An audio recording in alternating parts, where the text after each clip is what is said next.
Assalaamu calaykum waraxmatullaahi wabarakaatu dhammaan asxaabta ku xiran janaalka Summit Production kusoo dhawaada muuqaal cusub. Muuqaalkeena maanta waxaan uga hadli doonaa qaabka loo sameeyo WhatsApp auto replay. Marka haddii aan micno ahaan idin fahansiiyo, waa adigoo internetka ka maqan oo lagula soo hadlay, marka fariintana si toos ayada isku diri doonto oo jawaab ahaan ay qofku u dhici doontaa adigoo aanan online ahayn. Marka qaabka loo sameeyo ayaan rabaa maanta in aan idin fahansiiyo ee kusoo dhawaada muuqaalkeena.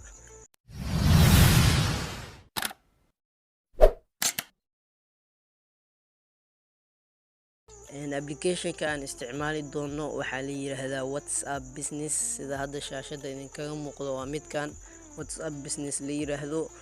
Marka kusoo dhawaada muuqaalka oo dhameystiran. Marka hore waxaad sameynaysaa application-ka ayaad soo kicinaysaa, WhatsApp Business ayaad ku dhufanaysaa. Marka application-ka sidan ayuu kuugu soo bixi doonaa wejigiisa hore. Marka waxaad taawanaysaa meeshan aad u jeedaan agree and continue ayaad ku dhufanaysaa. Markii aad sidan sameyso waxaa kuu soo baxaya lambar geli. Marka si uu code kuugu soo dhaco, lambarkaaga ayaad gelinaysaa. Marka hadda aniga waxaan gelinayaa lambar oo Somnet ah. Marka lambarkaaga markii aad geliso next ayaad leedahay, fariin ayaa kuu soo dhici doonta ama code-kaas ayaa markaasi ku xiri doonta, si toos ayuu kuu geey doonaa WhatsApp-ka. Marka waan sugaynaa daqiiqado ayuu kuu xisaabinayaa. Marka hadda saad u jeedo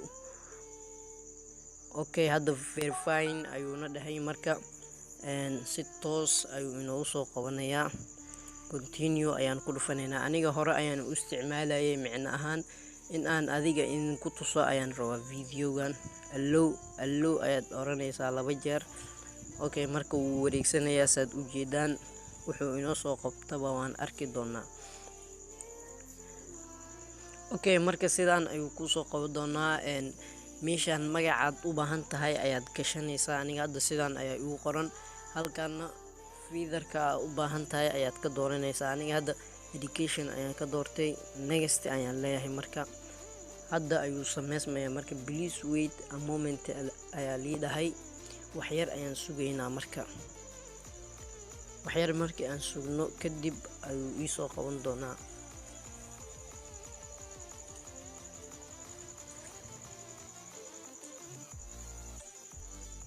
waxyar qadka ayaa naga yar culus, marka naga raali ahaada daawadayaasha.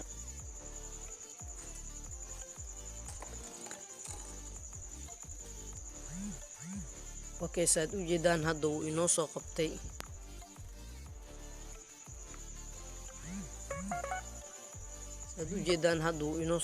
Marka waxaad sameynaysaa qaybtaas 3 dhibcood ayaad ku dhufanaysaa. Markii aad sidaas sameyso settings ayaad ka dooranaysaa. Settingska markii aad ku dhufato waad soo soconaysaa, business settings ayaad kasii dooranaysaa. Markii aad sidaas sameyso halkan aad u jeedo away messaging tools ayay ka mid tahay, away message ayaad ka dooranaysaa. markii aad meeshan imaado waa kana halkan send away message horta enable ayaad dhehaysaa. meesha haday ka xiran tahay enable waad furaysaa. Marka kadib halkan oo qalinka camal ayaad ka dooranaysaa. halkan qalinka markii aad ka doonato wax walba aad u baahan tahay halkan ayaad ku qoraysaa. waa meeshii oo auto replay laga sameynayo waay. marka away message adigoo maqan ay isdiraysaa. marka meeshan ayaad ku qoraysaa wax walba aad u baahan tahay, kadibna okay ayaad leedahay.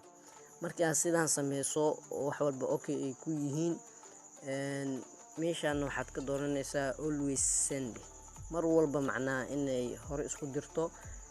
markii aad waxaas dhan dhameyso waxaad dooranaysaa qaybtan aad u jeedo save.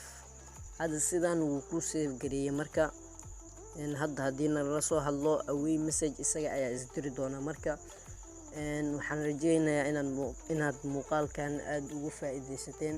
fadlan haddii aad janaalkeen ku cusub tahay please subscribe leh, sidoo kale gambaleelkana furo.